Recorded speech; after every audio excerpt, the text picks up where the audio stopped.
নমস্কার বন্ধুরা, জয়ার বেবি কেয়ার চ্যানেলে তোমাদের স্বাগতম।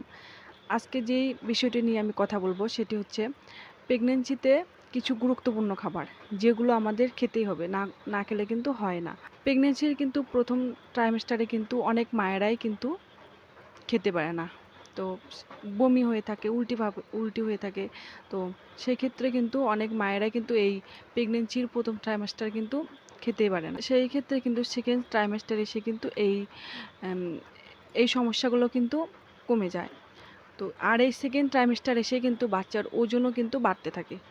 তো এই সেকেন্ড ট্রাইমেস্টার থেকে আমরা কি খাবো, যে খাবারগুলো খেলে বাচ্চা ভালো থাকবে এবং মাও ভালো থাকবে, এবং মা ও শিশুকে অনেক রোগ ব্যাধি থেকে কিন্তু বাঁচাতেও এই খাবারগুলো সাহায্য করে। যেমন জন্মগত ত্রুটি হওয়া, ওজন স্বাভাবিক থেকে কম হওয়া, আবার অনেক সময় দেখা যায় বাচ্চা সময়ের আগে জন্ম নেয়। যেমন ডিম, ডিম কলিক সমৃদ্ধ খাবার, ডিমে কিন্তু অনেক পুষ্টি আছে। আমরা প্রেগনেন্সিতে এমন কিছু খাবার খাবো না যাতে কিন্তু কাঁচা ডিম থাকে। তো ডিম কিন্তু আমরা সবসময় ভালো করে সিদ্ধ করে খাবো। এই ডিমে কিন্তু বাচ্চার মস্তিষ্ক বিকাশে অনেক কার্যকরী কাজ করে। 2 নম্বর হচ্ছে ক্যালসিয়াম সমৃদ্ধ খাবার। প্রেগনেন্সিতে ক্যালসিয়াম কিন্তু দুটো কারণে দরকার। প্রথমে হচ্ছে গর্ভের শিশুর হাড় মজবুত করার জন্য আর দাঁত শক্ত করার জন্য ক্যালসিয়াম দরকার। দ্বিতীয় কারণটি হচ্ছে প্রেগনেন্সিতে ব্লাড প্রেশার ঠিক রাখার জন্য কিন্তু ক্যালসিয়াম দরকার। যাদের দেখা যায় আগে কখনো ব্লাড প্রেশারের সমস্যা হয়নি, কিন্তু প্রেগনেন্সিতে এসে কিন্তু ব্লাড প্রেশারের সমস্যা হয়েছে, এবং এই ব্লাড প্রেশার থেকে কিন্তু অনেক রোগও দেখা যায়। এই রোগের সম্ভাবনা কমাতে সাহায্য করে কিন্তু ক্যালসিয়াম। তো মা ও শিশুর জন্য কিন্তু ক্যালসিয়াম অত্যন্ত জরুরি। তো তার জন্য কিন্তু দুধে আছে প্রচুর পরিমাণে ক্যালসিয়াম। তো যারা দুধ খেতে পারো না সেক্ষেত্রে কিন্তু দই, পনির এগুলো কিন্তু খেতে পারে। 3 নম্বরে বলবো শাকসবজি।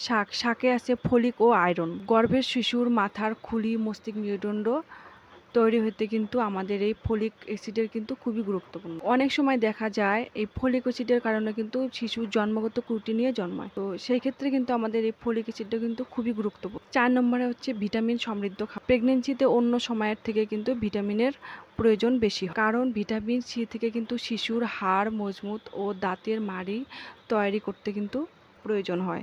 যেমন টমেটো, ফুলকপি, ক্যাপসিকাম এই ধরনের সবজি কিন্তু বাচ্চার হাড় মজবুত এবং দাঁতের মাড়ি তৈরি করতে কিন্তু সাহায্য করে। 5 নম্বরে যেটা বলবো ডাল। ডাল হচ্ছে প্রোটিনের একটি উৎস।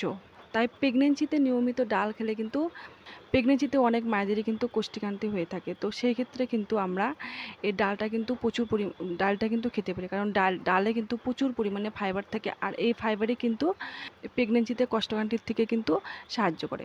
ডাল কিন্তু আমরা পাতলা খাবো না, ডাল কিন্তু ঘন খাবো, কারণ পাতলা ডালে কিন্তু আমরা ভাতটা বেশি খাই, ডালটা কম খাই, এবং ঘন ডালে কিন্তু আমরা ডালের পরিমাণটা বেশি খাই আর ভাতটা কম খাই। সেই কারণেও কিন্তু আমাদের ডালটা কিন্তু প্রেগনেন্সিতে ঘন খাওয়াটাই উচিত। 6 নম্বরে বলবো ড্রাই ফ্রুট। বিভিন্ন ধরনের ড্রাই ফ্রুট এবং বীজে কিন্তু প্রচুর পরিমাণে ক্যালসিয়াম এবং ওমেগা 3 থাকে। গবেষণারা বিশ্বর সবথেকে পুষ্টিকর 100টি খাবারের তালিকা করেছেন। সেই সেই খাবারের তালিকায় 1 নম্বরে রয়েছেন কাঠবাদাম, আরও অন্য ড্রাই ফ্রুট যেমন চীনাবাদাম। চীনাবাদামে আছে প্রচুর পরিমাণে ফলিক অ্যাসিড এবং কলিক, আর এই কলিকই কিন্তু গর্ভের শিশুর মস্তিষ্ক বিকাশে সাহায্য করে। তারপরে আছে আখরোট। আখরোটে কিন্তু প্রচুর পরিমাণে ওমেগা 3 আছে, আর এই ওমেগা 3 কিন্তু গর্ভের শিশুর মস্তিষ্ক বিকাশে সাহায্য করে। তাই প্রেগনেন্সি অবস্থাতে কিন্তু এই খাবারগুলি খুবই গুরুত্বপূর্ণ। তবে বাদাম কিন্তু আমাদের বেশি খাওয়া যাবে না, কারণ বাদাতে প্রচুর পরিমাণে ক্যালসিয়াম, ওমেগা 3, ফলিক অ্যাসিড থাকে। তো অতিরিক্ত খেলে কিন্তু আমাদের ওজনটা বেড়ে যেতে পারে। তো সেই কারণে কিন্তু আমাদের এই ড্রাই ফ্রুটটা কিন্তু অল্প পরিমাণে খেতে হবে। তো এই খাবারগুলোর বাইরেও কিন্তু আমাদের প্রচুর শাকসবজি, ফলমূল এগুলো প্রেগনেন্সি অবস্থায় খেতে হবে। আশা করি ভিডিওটি তোমাদের ভালো লেগেছে। যদি তোমাদের ভিডিওটি ভালো লেগে থাকে তাহলে প্লিজ একটা শেয়ার এবং সাবস্ক্রাইব করে দিও। তার পাশে থাকা বেল আইকনটি প্রেস করে দিও, যাতে আমার পরবর্তী ভিডিওগুলো সবার আগে তোমাদের কাছে পৌঁছে যায়। তো সুস্থ থেকো, ভালো থেকো, ধন্যবাদ।